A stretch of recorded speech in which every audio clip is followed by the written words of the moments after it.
Peace and love, family. It's your boy Chaos. You know what I'm saying? It's just our opinion podcast. You know what I'm saying?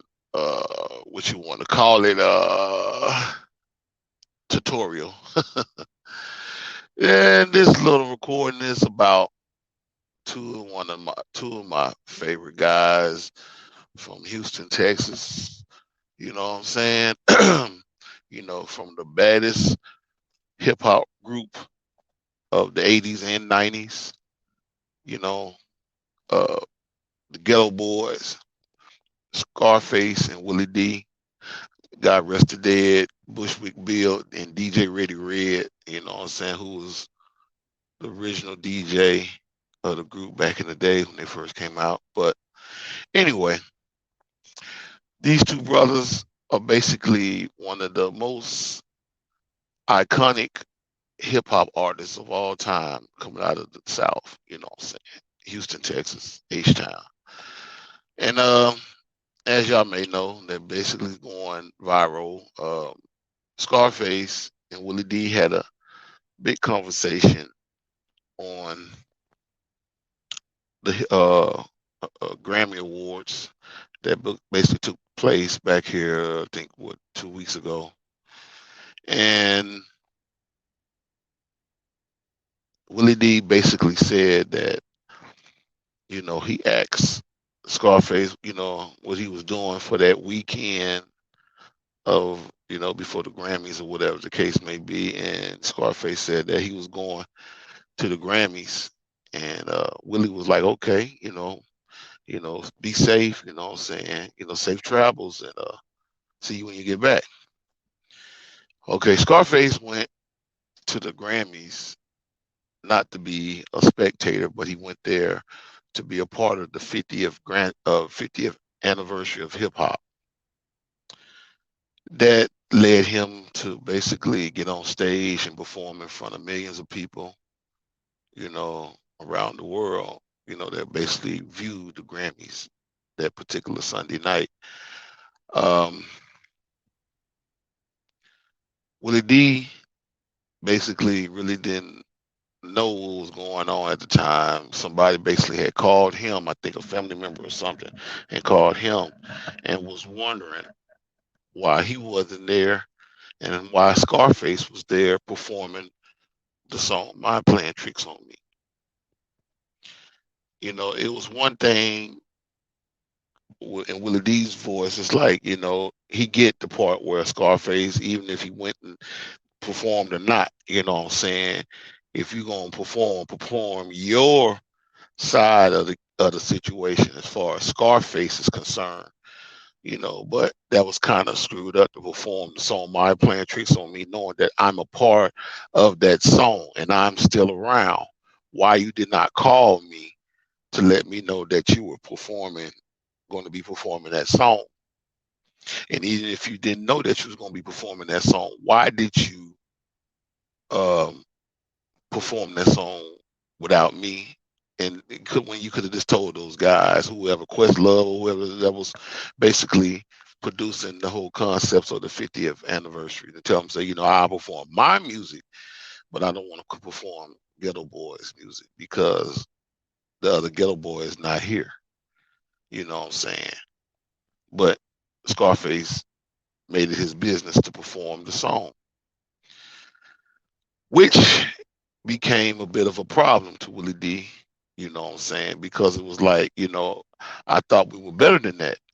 I thought we had a better communication, a better, what I'm saying, brotherhood, loyalty within each other because we've been knowing each other 30 plus years. You know what I'm saying? And Scarface was like, that ain't my fault. You know what I'm saying? Because when I got there, they basically told me to perform this song. You know what I'm saying? They basically had all this stuff set up. It wasn't my move to perform Mind Playing Tricks on Me, but they asked me to do it, you know what I'm saying? So I did it. And Willie felt like, what I'm saying, that's besides the point. The point is, again, you could have performed your own shit because, that was you, Scarface. But, you know what I'm saying, to basically get up there and perform the song without me, it made it feel like, you know what I'm saying, it was more than meets the eye. And to that is, in my personal opinion, I feel like, Willie D was pretty much right. You know what I'm saying? Because he didn't have to perform that song. He didn't have to even basically fall into the booby trap of it, because that was some kind of industry, mockery. You know what I'm saying? Because they know who Willie D is. They know Willie D is a real activist type of brother. You know what I'm saying? He's been like that since the Ghetto Boys, you know, first made his debut back in the 80s, and even, to the 90s, or whatever the case may be. So, I mean, Willie D, they know who Willie D is. They know Willie D is a knowledgeable brother. Scarface also is a knowledgeable brother, but Scarface basically took another turn in the industry, meaning that he's more on the side with the politicians and stuff like that, because he's a political head in Houston, Texas now.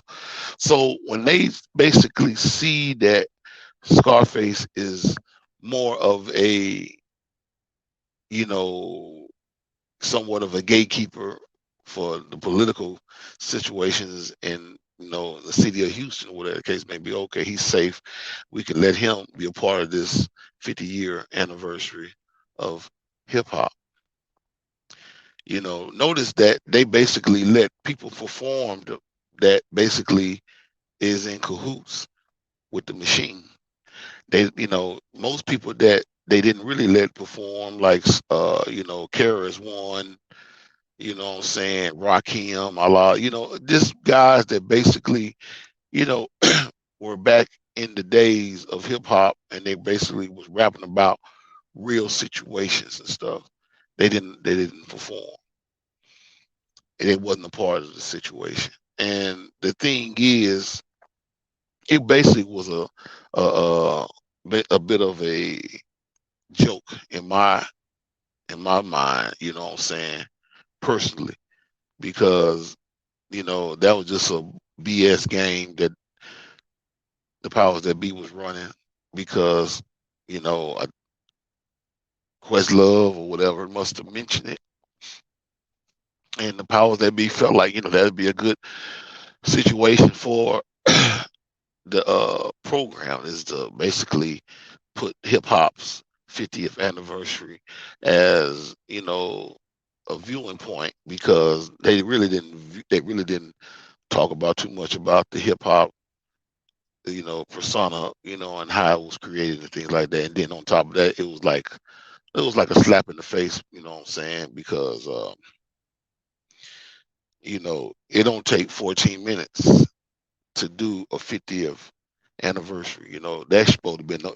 I mean, if you were gonna do something like that, it should have been its show by itself, but not in the middle of a award show like that. But that's just my opinion. But anyway, but the thing was, Willie D basically was just trying to show, face, like, what I'm saying, bro, you could have did better than what you did, as far as letting them people know where you stand, you know what I'm saying, and really to let me know what was about to take place, you know what I'm saying, because chances are I knew they probably had told Face that they want what they wanted him to do at that particular time, you know what I'm saying, but like I say, you never know any of these things, because like I said, all this stuff be so damn secretive nowadays, to the point where they want to keep everything in cahoots of fakery. And what I mean by fakery, it's like, they prefer to have an image of people that they feel like is safe city people, that basically can promote what they want to be promoted. Because one thing about hip hop basically paved the way for a lot of these new generation artists, who basically ain't rapping about shit nowadays, and they don't even recognize the new generation. I mean, the older generation. You know what I'm saying? Because the powers that be put it in their heads to think that fuck those old motherfuckers. It's about you guys now. That's the reason why these young folks are rapping about anything and everything and not being knowledgeable about the things that they say. And then a lot of these guys that basically talking what they be talking about is not really living the life of the streets. They just basically going off a narrative that's being perpetuated in their favor by the powers that be, because hip hop once upon a time spoke knowledge of self. It basically told a story about what was going on in society, urban society as they call it. You know what I'm saying? But they changed all of that because it started to wake up a nation. Even white kids were starting to get an understanding who Malcolm X was and Martin Luther King and the Honorable Minister Louis Farrakhan and people like that. You know what I'm saying? And it's kind of hard to explain certain situations when you really don't know coming from the suburbs. You know what I'm saying? So suburb kids started listening more to conscious rap. And you already know the 1991 meet basically straightened all that out and basically took a lot of the music that we used to listen to and basically threw it in the garbage, because the music that we used to listen to basically paid its way and paid homage of the system of white supremacy to basically being shown in their face who they really truly are in Western society. So now it got to the point where